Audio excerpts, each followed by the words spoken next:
Assalamualaikum warahmatullahi wabarakatuh. Perkenalkan kami dari kelompok 1 yang beranggotakan saya Leli Auliada Marhati dan teman saya Yumita, Hairani Holbinur Aisyah, dan Fatan Ramadian Sidik.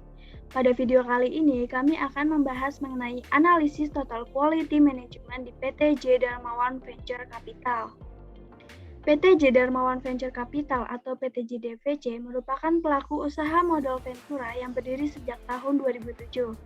Perusahaan ini terletak di Sentul Bogor, tepatnya di Jalan Raya Babakan Madang nomor 99A Sentul Selatan. Core bisnis dari PT JDVC adalah financial management, people development, dan asset management.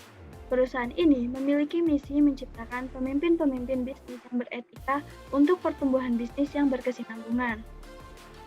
Perusahaan PT JDVC telah banyak menjalin kerjasama dengan bidang bisnis yang beragam, di antaranya bidang perhotelan, makanan, minuman, konsultan, pelatihan, dan peternakan. Dalam perkembangannya, PT JDVC menghadapi berbagai masalah, yakni penurunan rasio bagi hasil dari nilai investasinya dari tahun 2008 hingga 2010, yaitu sebesar 27% dengan nilai bagi hasil sebesar 732 juta di tahun 2008. Lalu, angka tersebut menurun menjadi 10% dengan nilai bagi hasil sebesar 424 juta di tahun 2009. Dan pada tahun 2010, perusahaan memiliki angka rasio bagi hasil murni yang kembali menurun dengan angka 6%. Berdasarkan data dari Departemen Pengembangan Bisnis, pergerakan jumlah unit PPU perusahaan PT JDVC adalah sebesar 82,61% pada tahun 2007, dan angka tersebut menurun menjadi 81% di tahun 2008. Lalu, di tahun 2009, perusahaan mendapatkan success rate sebesar 81%. Dalam merespon hal tersebut, PT JDVC pada tahun 2010 mulai menerapkan sistem mutu TQM. Sistem mutu ini dijadikan sebagai landasan implementasi pembiayaan modal Ventura dengan salah satu tujuannya adalah untuk memperbaiki success rate PPU dalam implementasi bisnis ke depannya. Selanjutnya, saya akan menjelaskan tentang penerapan TQM di PT J Darmawan. Sebagai perusahaan modal Ventura, PT JDVC menjalankan fungsi di mana pembiayaan dilakukan terhadap PPU yang memenuhi kualifikasi standar yang sudah ditetapkan. Dalam perkembangannya, ada beberapa proses dengan aspek tertentu yang mengalami perubahan. Berikut ini akan dipaparkan penerapan TQM pada proses bisnis PT JDVC dari beberapa aspek dengan membandingkan perubahan pada sebelum dan sesudah diberlakukannya TQM. Yang pertama ada aspek proses rekrutmen. Sebelum adanya TQM, proses rekrutmen hanya ada di Departemen Personalia, yaitu menyaring CV, essay, proposal riset, dan proposal bisnis secara bersamaan. Sementara setelah adanya TQM, proses rekrutmen PPU dibagi menjadi 3 bagian besar, yaitu Departemen Personalia menyaring CV dan essay, Departemen Pelatihan dan Pengembangan memberikan pelatihan budaya kerja, Kokot Devasera, Departemen Pengembangan Bisnis menyaring proposal riset dan proposal bisnis sebelum implementasi bisnis. Yang kedua ada implementasi bisnis. Sebelum TQM, basis atau acuan implementasi bisnis berdasar pada proposal bisnis yang telah disetujui. Sementara sesudah TQM, basis atau acuan implementasi bisnis berdasarkan Balance Scorecard atau WSC dengan pendampingan dari Departemen Pengembangan Bisnis. Yang ketiga ada aspek evaluasi. Sebelum TQM, tidak diberlakukan evaluasi bisnis secara berkala, hanya dilakukan pembahasan keuangan dan pembahasan strategi bisnis tahun berikutnya pada saat RUPS setiap akhir tahunnya.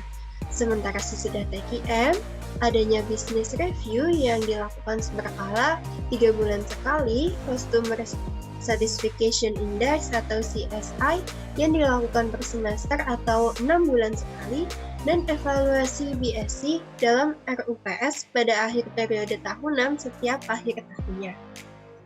Oke, next yaitu Kategori pergerakan jumlah PPU tahun 2007 hingga 2013. Terdapat 5 kategori. Yang pertama yaitu kategori existing, berarti jumlah PPU yang ada sepanjang tahun berjalan. Dan yang kedua yaitu kategori new. Di sini PPU yang mulai masuk dan bekerja sama sejak tahun berjalan. Dan yang ketiga yaitu kategori investasi, perusahaan yang dinilai sudah sehat secara keuangan dan mampu menjadi perusahaan yang lebih mandiri dan melepas kerjasama secara permodalan dengan PT J. Darmawan Venture Capital. Dan yang keempat yaitu kategori closet. Di sini PPU telah sepakat untuk melakukan proses penutupan perusahaan dengan pertimbangan data finansial. Data finansial tersebut berupa modal, pendapatan, serta keuntungan. Dan yang kelima yaitu kategori current. Di sini jumlah PPU existing yang dikurangi dengan jumlah closet PPU di tahun berjalan. Oke, next yaitu faktor penghambat utama dan rekomendasi strategi pengembangan bisnis. Ada 3 strategi analisis. Yang pertama yaitu brainstorming. PT J. Darmawan Venture Capital melibatkan 1 orang manajer, 1 supervisor, 1 operasional yang semuanya dalam departemen pengembangan bisnis, dan 5 account executive. Pertemuan ini dilakukan dalam kurun waktu 1 jam. Nah, yang kedua yaitu diagram sebab akibat, menentukan akibat, yaitu akibat penyebab tren success rate yang menurun pada PPU lama. Dan menentukan faktor utama berupa manajemen, manusia, mesin, metode, dan uang. Strategi selanjutnya yaitu diagram Pareto, berupa gambaran dari hasil diagram sebab akibat, dan di sini dapat dilihat hasilnya. Next yaitu 4 faktor penghambat utama tren success rate PPU lama. Nah, yang pertama itu komitmen pimpinan yang kurang. Dari frekuensi dengan 6 unit terjadi penurunan hingga 50%. Dan yang kedua yaitu strategi bisnis tidak sesuai rencana. Dengan frekuensi 4 unit terjadi penurunan hingga 33%.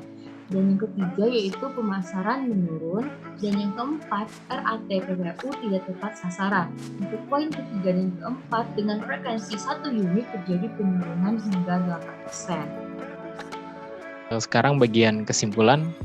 Jadi poin-poin tambahan yang ada, yang diterapkan setelah penerapan TQM diantaranya, yang pertama, di aspek perekrutan, sekarang lebih terperinci kembali menjadi melibatkan 3 departemen, yang sebelumnya hanya melibatkan 1 departemen saja.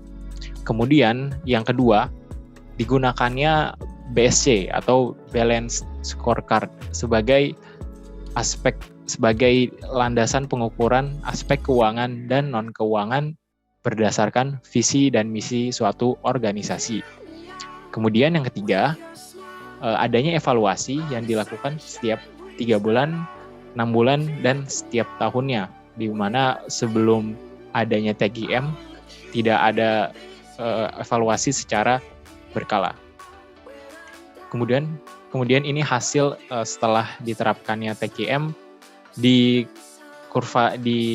grafik ini bisa kita lihat yang setelah TQM adalah yang garis merah, sedangkan yang garis biru adalah yang sebelum TQM. Di sini kita bisa lihat yang garis merah jauh di atas yang biru gitu. Jadi menunjukkan bahwa adanya TQM itu sangat berpengaruh terhadap hasil dari usaha PT J. Darmawan. Kemudian bisa kita lihat juga dari rata-ratanya di aspek PPU baru setelah TQM, success rate-nya mencapai 100%. Artinya tidak ada usaha yang tutup. Namun di PPU lama, success rate-nya hanya 77,9%. Kemudian di aspek laju pertumbuhan, di PPU baru ini, setelah diterapkannya TQM, laju pertumbuhan meningkat sebesar 36,11%. Dan bahkan kalau yang di PPU lama, yaitu yang belum menerapkan TQM, malah negatif gitu nilainya, yaitu negatif minus 16,34%. Ya, jadi bisa kita lihat bagaimana TQM sangat berpengaruh terhadap kinerja dari PTJ Darmawan Venture Capital. Nah, kemudian ini ada glosarium, apa itu TQM, PPU, dan sebagainya. Ya, sekali lagi, sekian dari kelompok kami. Terima kasih atas perhatiannya. Mohon maaf apabila ada salah kata, salah ucap. Mohon dimaafkan. Assalamualaikum warahmatullahi wabarakatuh.